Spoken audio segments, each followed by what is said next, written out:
There comes a point in every life where comfort becomes the enemy, where routine becomes a prison, where stimulation becomes noise. You start to feel like you're drifting, eating, scrolling, watching, consuming, but not growing, not improving, not becoming the version of yourself that you know deep down you're capable of becoming. This video is for those who are ready to end that cycle. If you've ever felt stuck, not because you're lazy, but because you don't have a clear system. If you've ever caught yourself wasting hours on content you didn't even want to see. If you've ever said, "I'll start tomorrow," only to repeat the same thing again the next day, then what you need isn't motivation. What you need is a complete reset of your environment, your habits, your inputs, and your mind. What you need is your own version of the white room.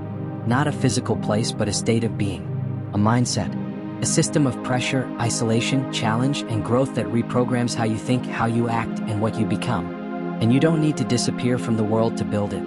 You can bring it to your current life, starting now. Let's begin. Most people think they're in control of their lives. But the truth is they're being trained. Not by choice, but by design. Every app you use is shaping your habits. Every video you click is shaping your attention. Every notification you respond to is training your brain to expect rewards without effort. And every time you escape boredom, you weaken your capacity for focus. The digital world doesn't just entertain you, it defines you. The algorithm isn't just showing you videos. It's learning you, shaping you, and reflecting you back to yourself.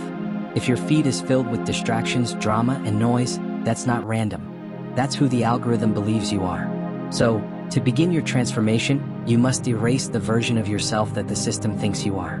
You do that by wiping your watch history, unfollowing every account that doesn't serve your goals, unsubscribing from anything that pulls you off course. But it's not just about removal, it's about replacement. Start engaging only with content that challenges you, that teaches you, that expands your thinking. Follow creators who live the life you want, not the life you're trying to leave behind. Watch videos that teach discipline, not comfort. Read books that grow your mind, not escape it. Because what you consume today becomes your thoughts tomorrow. And what you think repeatedly becomes who you are. Change your inputs and your identity follows. The original white room was extreme. No distractions, no pleasure, no freedom. Only discipline, learning, adaptation, and pain. You don't need to go that far. But you do need to strip your environment of friction. The white room you build must be intentional. Not a space where you hope to get better, but one where improvement is the only outcome possible. Start with your physical space. Remove clutter. Hide your devices. Rearrange your desk so that it screams focus. Something makes distraction easier, remove it. If something reminds you of your goals, display it. Now do the same with your digital world. Turn off notifications. Silence your group chats. Log out of social media on your laptop. Delete apps that steal your time. Block websites if you have to. Create a digital landscape that rewards deep work, not shallow scrolling. Your mind will resist this. You'll feel restless at first. That's the addiction speaking. But once you reclaim your space, your energy returns. Your clarity increases.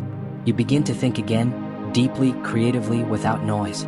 And suddenly you realize, focus isn't hard. It was just buried under garbage. Now that you've reset your inputs and environment, you must apply pressure. Because motivation fades. But deadlines force growth. You can say you're disciplined, but unless you're being tested, it's just words.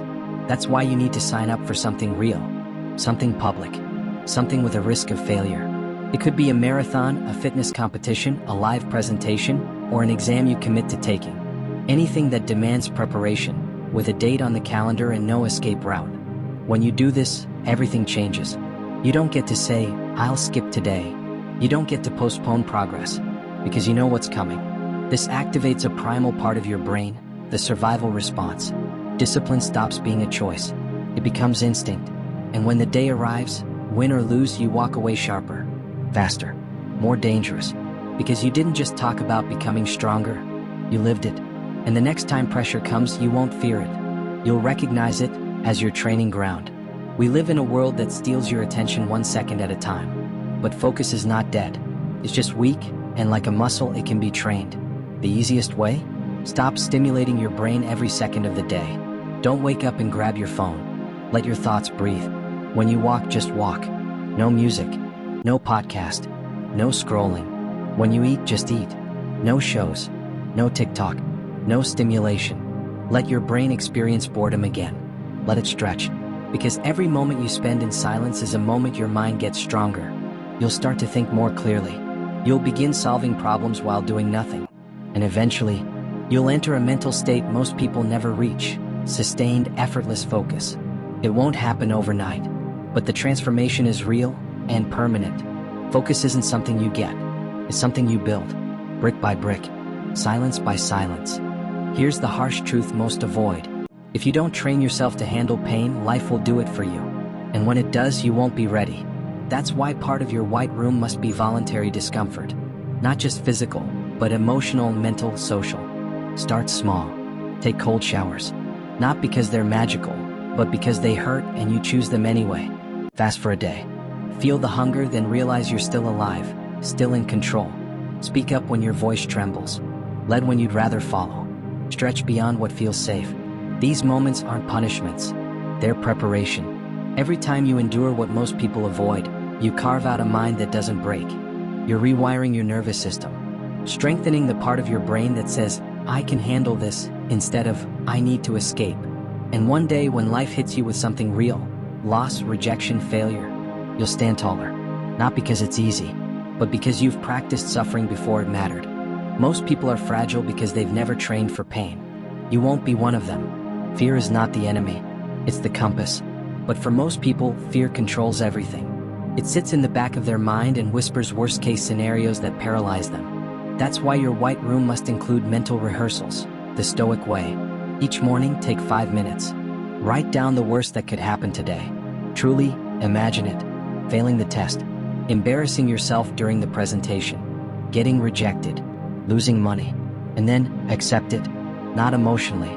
Not motivationally, but practically. Ask, if this happened, what would I do? You'll start to see something interesting. Most fears dissolve when examined. The unknown becomes the known, and known things are manageable. Science backs this up. When you mentally rehearse stressful events, your brain becomes desensitized to them. Your fear center, the amygdala, literally reduces its response. You don't become fearless. You become calm, prepared, unshakable. That's the power of Stoic training. Not to eliminate emotion, but to anchor it. So when chaos hits, you don't get swept away.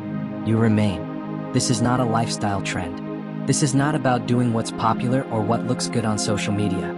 This is war, a quiet one, a personal one, against your worst habits, against your past identity, against the weaker version of yourself that still clings to comfort. And the battlefield is every day. When you build your white room, you become your own trainer, your own adversary, your own guide. You stop waiting for life to shape you. You start shaping yourself. Will it be easy? No. But here's what I can promise.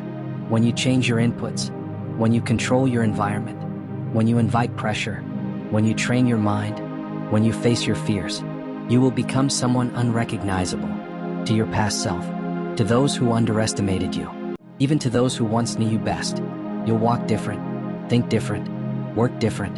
And when people ask, how did you become like this? You'll smile and simply say, I built my own white room.